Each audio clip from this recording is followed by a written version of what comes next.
Fala, treinador, treinadora, corredor, corredora, seja muito bem-vindo ao nosso Café com Treinador. Eu, juntamente com o mestre Gilberto Barros, vamos falar um pouco de limiares hoje, treinamento e desempenho. Então, deixa eu convidar o mestre aqui para a gente já entrar e conversar, que hoje saiu uma bomba no treinamento esportivo. A gente tem que trazer para vocês aqui e discutir um pouco sobre o que saiu sobre essa bomba do treinamento. Vamos lá, que é muito importante.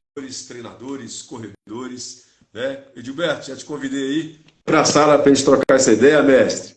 Tá mostrando o outro lado, Edilberto. Aí, boa tarde, mestre. Boa tarde, Teodão. Boa tarde, colegas aí do mundo do esporte, do atletismo, da corrida. Tudo certo? Beleza, mestre?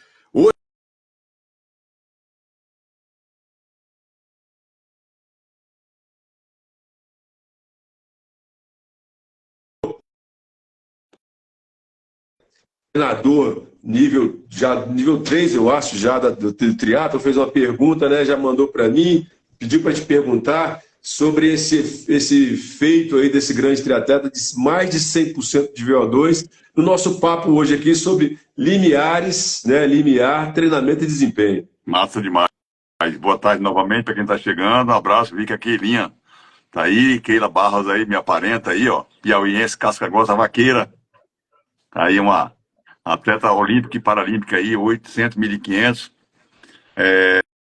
Teodão, cara, a pergunta dele assim, é um assunto pertinente, porque é o definidor, né?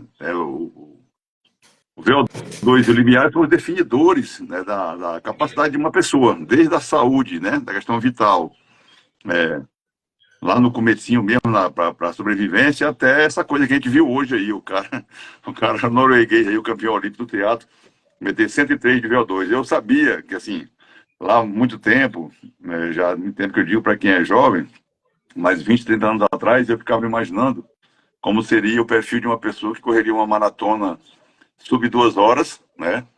E a gente vivenciou isso agora, 2:00 alguma coisa, e esse oficial 1:59 do Kipchoge. E esse VO2, porque ele implica na velocidade de corrida das pessoas. Ele diz quanto você é capaz.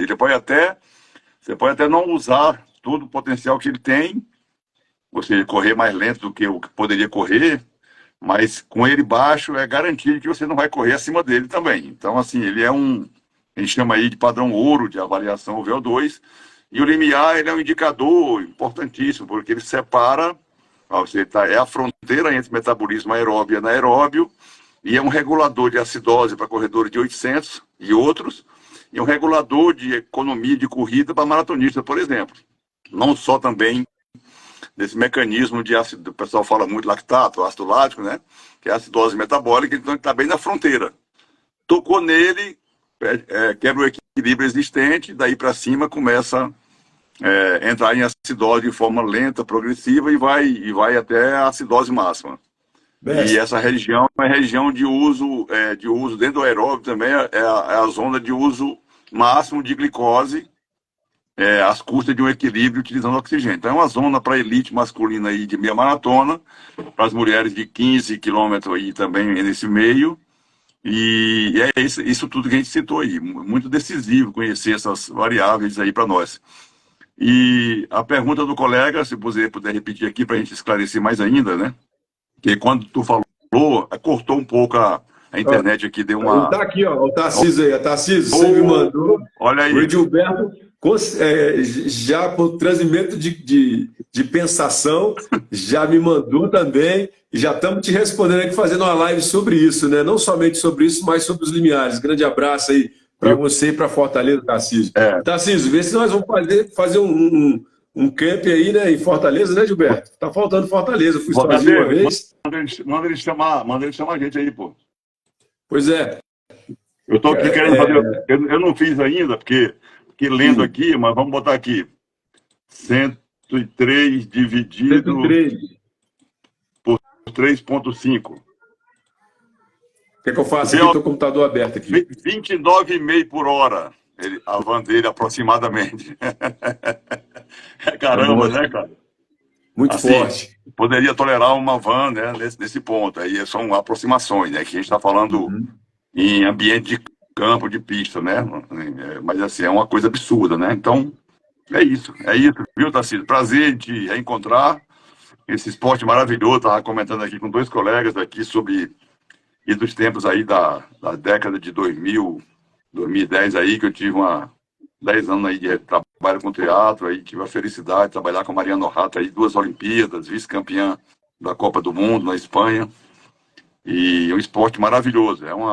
Quando eu vejo o triatlo assim, o cabelo vira, ainda arrepia, porque é muito bonito. E aqui em Brasília, então, com esse lago aí, na época de céu limpo aí, Pontão, enfim, Brasília aqui é a terra do triatlo. Aliás, é a terra do único campeão do mundo, né? Do Leandro Macedo, né?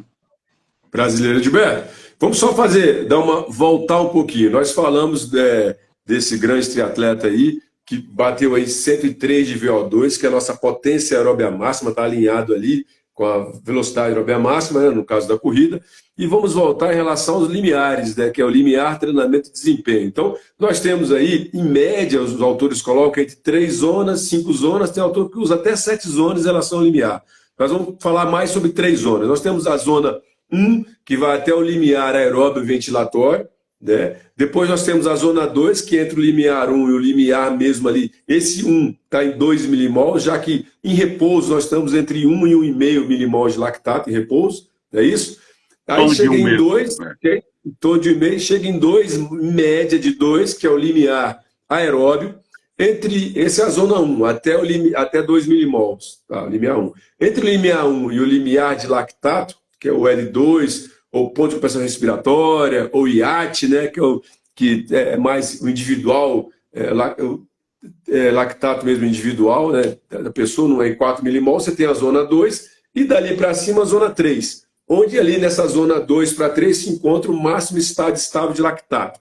O ponto máximo ali é onde é o VO2 máximo, que nós estamos falando agora desse triatleta que chegou a 103. Só para dar um briefing, né, para quem está chegando agora, para quem está começando com treinamento. Nós temos treinadores começando, gente estudando, tem corredores aqui também assistindo, para a gente falar um pouco mais desses 3 níveis, Gilberto, já que, né, alguns autores, né, não levam em conta quando eles falam, se você treinar na zona 1, você tem pouquíssima adaptabilidade. Isso depende da densidade do treinamento, não, mestre? Fala um pouco disso aí, por favor. De novo, boa tarde para quem está chegando. Um excelente tema. Eu acho que esse tema ele é o definidor de performance, agregado aí todas as variáveis indispensáveis, como força, técnica, né? Todo esse processo, questão psicológica, nutricional, descanso. Mas esse domínio por parte do treinador, treinadora, sobre essas variáveis, diria que é decisivo para que a gente consiga obter sucesso. Primeiro é você, fazendo aqui uma analogia estúpida, grosseira, comparando um corpo humano com uma máquina, comparando com um carro, é saber a potência do motor de seu carro.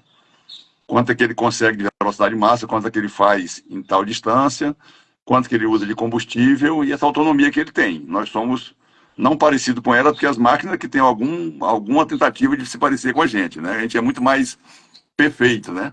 Então, o que acontece? Esses indicadores, eles medem isso. Vamos chamar de potência do motor, a capacidade do nosso motor. O primeiro é o teto de velocidade desse carro, dessa máquina, nosso corpo. E a segunda é qual é o ponto mais confortável dele para ter uma autonomia maior e com uma velocidade ótima. Então, vamos lá. Os limiares que você falou, as 3 zonas, e aí tem as zonas superiores, que a gente não vai citar aqui agora para não... Né? Essa divisão em várias zonas tem a ver com o trabalho individual, eu mesmo divido mais. Mas o limiar 1, como você falou, que é o limiar aeróbio dos aeróbios, ou seja, ali lactato baixíssimo, uma zona lipolítica muito, muito interessante, se o volume for alto. Ela é uma zona regenerativa, muito leve, é a zona do trote, a corrida um pouco acima do trote, que é muito importante quando você faz alguma coisa perto de 1 hora para cima, né, assim, para poder ter um efeito maior. E abaixo disso, você começa a fazer manutenção, recuperação, né, trabalho regenerativo com ela.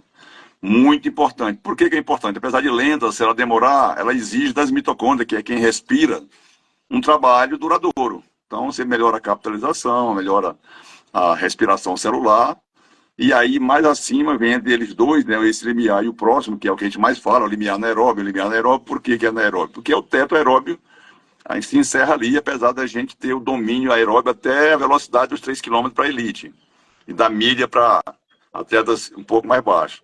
Mas nesse ponto superior, a gente já tem muito lactato, a gente já tem 10 vezes o repouso, tem 10 milimol, 11 milimol de lactato numa corrida de 3 km. Então, no limiar, você estabiliza, ou seja, se você ficar naquela velocidade, seu lactato fica estável, garantindo que o metabolismo está em equilíbrio. Então, por que que ele é importante? Muito importante. Aí, eu, de novo, estou sempre citando isso para as pessoas enxergarem, os colegas, as colegas aí, que ele é importante do corredor de 800 para todo desportista, mas nós que somos da média distância, principalmente da endurance, ele é importante para o corredor de 800 até a maratona, porque ele define a duração que você é capaz de fazer, tocando nele logo próximo ali. É o caso da maratona, que está um pouco abaixo, junto com a meia está um pouquinho abaixo, uma vírgulazinha, e a maratona estaria uns 5% abaixo em média. Isso falando aqui de... Segundo lá, só para referência, Gilberto, Peter Jansen, ele coloca, né, num gráfico lá do livro dele, em relação a limiar, ele fala muito, tem o livro chamado Lactato Pulse Heart, né, que ele coloca o seguinte, um estudo dos campeões lá, da década de 80 ainda, né, antigo, mas está lá que ele coloca que o limiar, ele está ali, a prova meia maratona está em torno de 98% a 99%, né, e já a maratona está a 94% desse limiar que você está falando aí.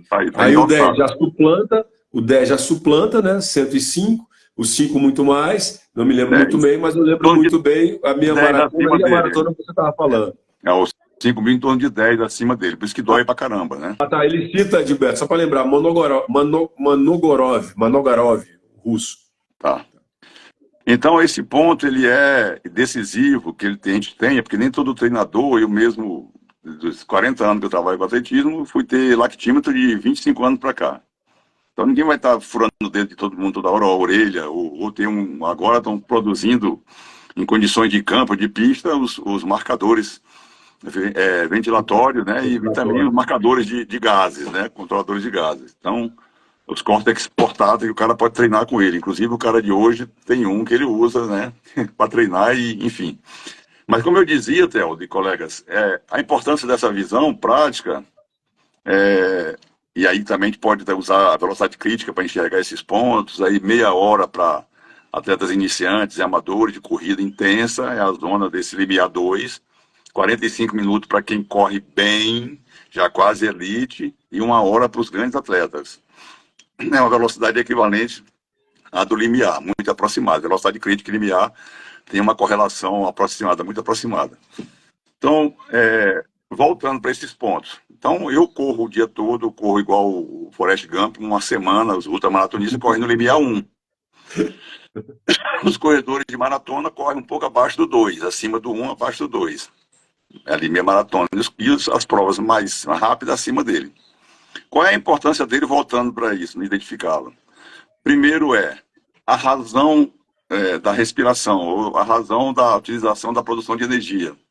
Você tem aí uma razão de 1:1 na glicose, ou seja, eu uso um oxigênio para uma glicose. Por quê? Porque a glicose tem a mesma quantidade de glicose e de CO2, tem a mesma quantidade de oxigênio. Ela é uma molécula completa, perfeita, fácil de usar. A gordura, apesar de ter energia muito maior do que a glicose, ela não tem oxigênio na estrutura utilizável. Enquanto que eu preciso de um oxigênio para a glicose, eu preciso de 23 para a gordura. Logo, se eu tiver ativo demais ou intenso demais, eu vou abrir mão de um combustível ruim de ser queimado e vou pegar aquele que queima fácil. Qual é o problema disso? Até o limiar. A gente poderia correr uns 100 km ali tocando o limiar se tivesse glicose. Mas a gente não tem glicose para isso, a gente tem glicose para 1 hora. E ela acaba. E a gente não consegue queimar gordura se não tiver glicose também, presente no processo. Então, identificar os limiares, é interessante esse aspecto, e aí, como eu falava dos colegas, nem todo mundo tem lactímetro, a gente pode fazer isso de forma estimada, né, com testes de campo, com a experiência, olhar ali, né, as velocidades, para poder enxergar esses pontos. Né? Não dá para todo mundo ter ali todo dia, até porque ele é móvel, né? Ele oscila, de acordo com a sua reserva de energia. Para a gente entrar, né, na literatura, que tem quantos nomes, né, que tem para a mesma coisa, mais ou menos, né, que a gente fala isso no nosso curso, é que quando você tem o limiar de lactato, ele é geral, ele é em torno ali de 4 milimol. Quando nós vamos para o IAT, aí realmente ele vai individualizar esse de cada um. Então, o limiar de um grande atleta mesmo aí, de endurance, de maratona, ele vai ser com certeza abaixo de 4, né? Geralmente isso. Enquanto com a pessoa não tão treinada, mais treinada em endurance mesmo, pode ter acima de 4 esse limiar, porque ele vai gastar muito mais para poder ficar nesse estado de limiar mesmo ali, quase de steady state. E como pesquisa geralmente envolve população, né, ou seja, uma amostra menor que seja, mas mais de uma pessoa, embora exista estudo de caso, a tendência é você ter média de desvio padrão para mais e para menos. Então, 4 milimol, sinal que tem gente que tem 6, né? Tem gente que Isso. tem 3, né? 2,8. Então, essa coisa tem que ser individualizada. É um valor para a gente enxergar o ponto, né? Chegar à velocidade de corte. Mas aí eu falava dessa importância, Teodoro. Veja lá então, vamos voltar para o corredor de 800, para as pessoas, é o teto aí das provas que o aeróbio predomina. Então, o corredor de 800, por que esses elementos são importantes? Temos que lembrar que o 800 está cerca de 30%, botando aqui um pouco para baixo também, igual ao exemplo anterior, né? Acima de 25% acima da velocidade do 3000, ou da van, ou do VO2. Então é uma velocidade muito forte, aí 28 por hora para os homens, as meninas 26, 26,5. É uma velocidade muito alta, mas usa muito o metabolismo aeróbio, é predominante no 800 ainda. Embora o lactato chegue a 20 milimol, né, 18. Por que ele é importante? Eles são importantes, que os dois sejam altos. Porque se a prova acontece acima deles dois, significa que quanto baixo for, quanto baixo forem essas intensidades, mais precocemente eu entro em fadiga. Ou seja, eu vou correr a 27 por hora e a minha van é 15, meu limiar é 12, 14, eu não corro 500 metros nessa velocidade. No máximo 500 metros. Aí eu vou parar na prova. Porque meu aeróbio, que tinha que estar mais alto, para começar a entrar em fadiga mais tarde, me entrega Você quer entregar o bastão antes de fechar a volta, né? No revezamento. E por que é importante para o maratonista lá na outra ponta? Porque o metabolismo da maratona é misto, né? Ou seja, você tem que otimizar o uso de glicose do glicogênio muscular e do uso de ácido graxo livre. Então você tem que usar. Você não pode ir direto para a glicose como um meio maratona. Meio maratona dá para você correr na velocidade ali quase que 100%, porque tem glicose para 1 hora, para elite. A maratona não tem glicose para isso. Então você precisa de glicose para rodar 2 horas, 2 horas e meia, 3 horas, dependendo do nível do atleta. Então, se eu estou muito próximo do limiar, meu lactato está tocando ali os 4 milimol de lactato, ou estou tocando esse ponto, significa que eu estou com o pé atolado em termos de tanque de gasolina. Me entende? Uhum. Eu estou usando muita gasolina que eu tenho que ser econômico. Por que isso? Por que isso causa problema com o maratonista? Por que ele não usa gordura? Porque para você fazer a combustão, usar gordura, que você usa muito na maratona, você precisa da glicose também para girar o motor que queima gordura. Então, ele tem elementos dentro da estrutura das máquinas que queimam gordura, que só funciona se tiver também um elemento chamado oxalacetato, que vem do piruvato, que vem da glicose. Então, quando desce a glicose, desce a função da máquina. E eu não consigo queimar gordura com eficiência. Não ficaria fácil. Acabou a glicose, dá gordura que eu vou queimar. Por Não. isso, Então, Gilberto, que o sachê que usa na maratona é glicose, não é um pedacinho de torresmo, né? Senão não. poderia ir embora. Essa foi a melhor do dia, né? Um torresminho, né? Pensou, cara? Então, a gordura é maravilhosa, muito importante. A gente tem que fazer esse trabalho, identificar esses pontos, porque vai ser muito importante. Ela é muito importante, mas eu quero dizer que ela só serve para o lento. Ela não serve para o rápido. Se você pegar um teste de esforço, medindo direto os gases, a troca de gases, a entrada de oxigênio e saída de CO2 no córtex, né, aquela máscara, vai aparecer uma coluna com essa razão, 1 para glicose, 0,7 para gordura, e você vai vendo o atleta caminhando, gordura predominando, trotando, gordura lá em cima, vai, quando chega perto do limiar, 100% de glicose. A gordura é descartada. Então, ou seja, não dá para correr por esse motivo. Uma, em função da acidose. O lactato sobe muito, significando que a acidose metabólica está alta, e nesse ponto ninguém suporta exercício. E o maratonista está dizendo que você está abusando da reserva que você teria que ter de autonomia do seu tanque de combustível. Tá certo? E lembrando que é importante a reposição do chassi, dos treinos, isso é importante. Mas a glicose que a gente usa, ela vem do glicogênio muscular. O que é um glicogênio? Glicogênio é um cacho de uva e a glicose é uma uva, é uma forma de armazenar glicose. Essa glicose, ela fica no músculo armazenada só para o movimento. Nem o cérebro, que é o comandante geral, pode usá-la. Por que isso? É um processo evolutivo. Quem carrega o cérebro, o comandante, é a musculatura. Quem corria, fugia de predadores. Quem caçava, se faltar glicose para as pernas, por exemplo, para o movimento, você não podia lutar, não podia fugir ou caçar. Então é uma reserva particular da musculatura. Não tem como você usar para abastecer o sistema. Já o sistema geral, que vem do fígado, né? Aí sim, é quem abastece o próprio músculo e abastece o cérebro. Quando cai o nível de metabólico geral, ou seja, de reservas gerais, afeta tudo. Por isso que vem a fadiga central também, quando começa a baixar a glicemia num evento longo. Aí a reposição para ajudar a ir repondo uns pouquinho, uma vírgulazinha lá na reserva de glicogênio, mas principalmente para manter a reserva circulante e manter essa sensação de abastecimento, de plenitude. Então é importante essa observação que você falou aí de ter esse cuidado nos treinos e principalmente nos eventos. Então tem que manter ali a glicemia num ponto bom, a hidratação para poder o desempenho ser mantido. Então é uma prova linda a maratona, que nós estamos nesse momento falando da maratona, dos eventos longos, dos treinos. Tem que ter um zelo especial com essas partes, não tem como brincar com isso. Triatlon, né? Eu trabalhei com triatlon, como eu citei no começo aqui, são eventos que você tem em todos os esportes, né?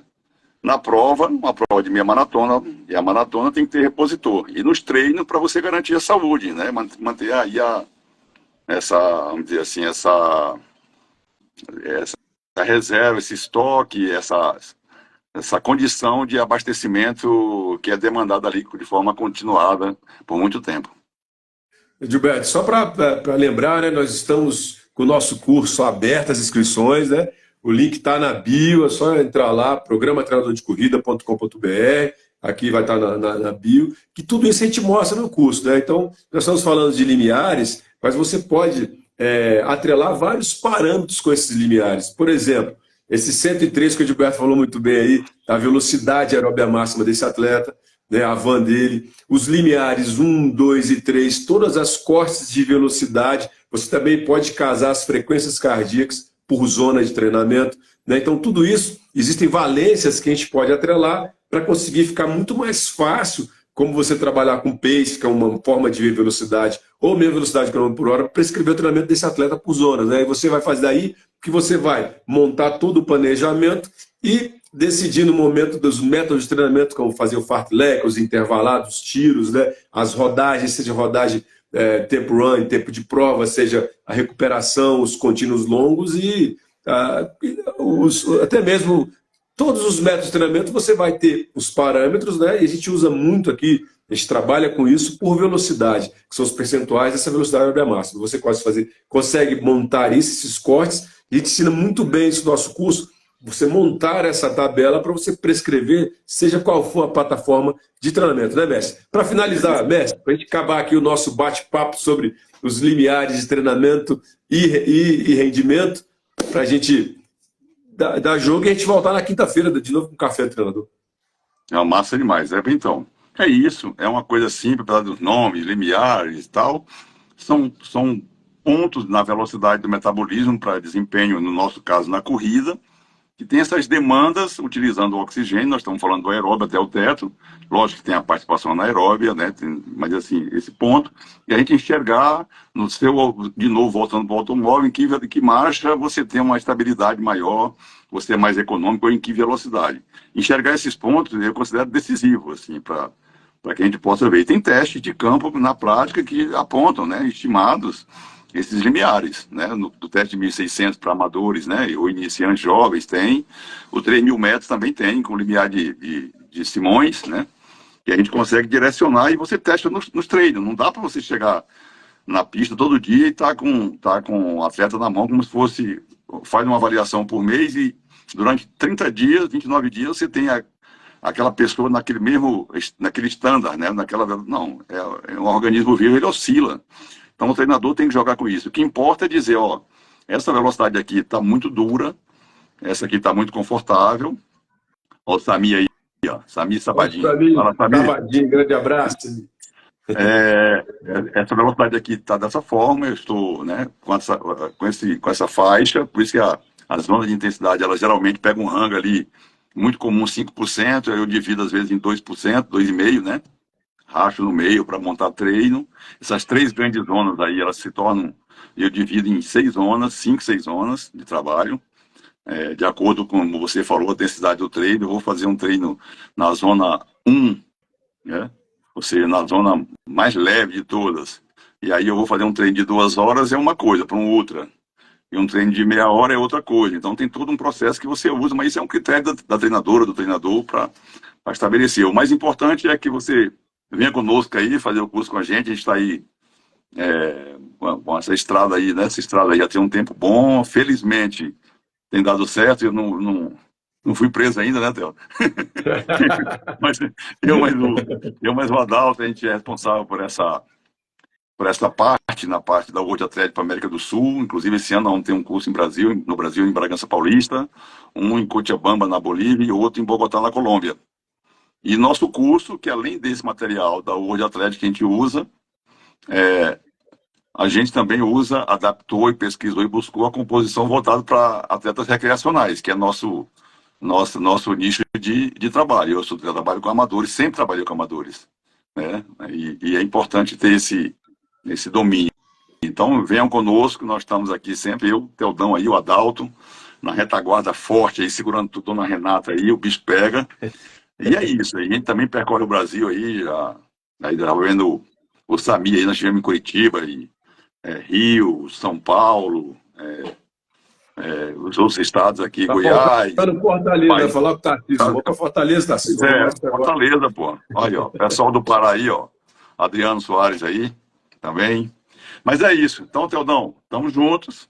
E esse é um papo legal, bom de estudar. É isso. VO2 é isso. Quando Excelente. você fala VO2, é isso. Pega lá, transforma ele em velocidade, vê o teto de velocidade. Quando eu tenho lá um VO2 lá de 70, um campeão, um atleta de alto nível, aí eu divido por 3,5, eu acho 20 por hora. Opa, olha, essa pessoa pode correr rápido pra caramba, né? Aí quando eu acho lá 10 por hora, ou 35, 10 por hora, né? No limite, desculpa, no limite da saúde, tá embaixo. Abaixo disso começa a ser uma pessoa doente por falta de. Aí, o nosso amigo cubano aí, fala aí, Lázaro Velasquez. Um abraço aí, meu velho. Um grande abraço, Velasquez. E aí você consegue ter essa visão, enxergando já de cara a capacidade de performance, uma predição, porque não dá para você dizer que todo VO2 só serve para evento não. Tem gente que tem VO2, tem que estar viva, e é corredora de eventos anaeróbios, né? Corredores de 800, de 400, né? Mas ele é um indicador. E aí o limiar, depois que você enxerga ele, você vê esse teto de conforto. E o que mais muda com o passar do tempo é o limiar, é o que joga muito, para baixo e para cima, de acordo com o momento da forma física. Por isso que ele é importante. E estamos juntos sempre.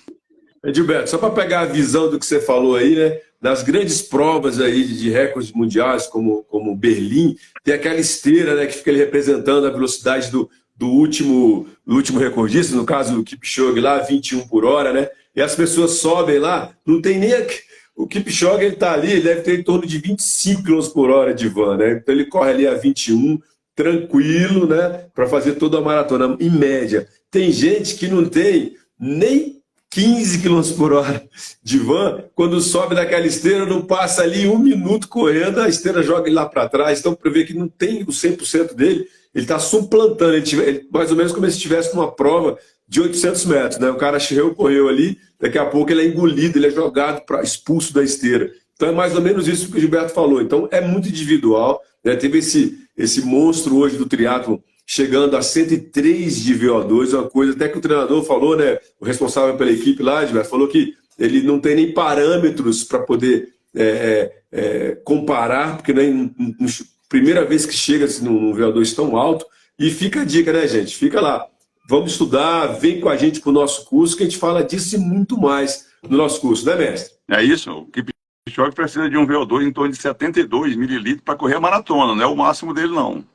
Ou seja, os colegas que estudaram antes da gente, eles trouxeram isso pronto. Então, quando você... Eu quero correr em que velocidade? 10 por hora. Eu preciso de 35 mililitros de oxigênio para cada quilo do meu corpo. Se for 20 por hora, como eu citei agora, eu preciso de 70 mililitros. Então, o Ó, Matheus América aí. América aí, não. Americão Abraço, aí, ó. América. Americão meteu 70 de VO2 para correr 800 aí, ó. Bicampeão brasileiro aí, americão. Forte Vamos lá. demais. Hoje ele meteu 4 de 400 lá, deixei ele lá deitado na pista lá. Né? Abraço, americão. Marcos também. É isso, Eldão, colegas. É isso. Vamos estar juntos no bate-papo. Quinta-feira tem café de novo. Mas Café. Mestre, um abraço e não, vamos ficar aqui, pô. Vai começar a novela, pô. Não, vai fazer o quê bora, agora? América aí. Bora, time. Bora, time. Então, gente, até a próxima. Um abraço. Treinador, treinadora, corredor, corredora. Abraço, mestre. Até a Ó, próxima. Tchau, Celso, tchau. deixa eu dividir aqui rapidamente com os colegas aqui, ó. Sim. Minha felicidade, né?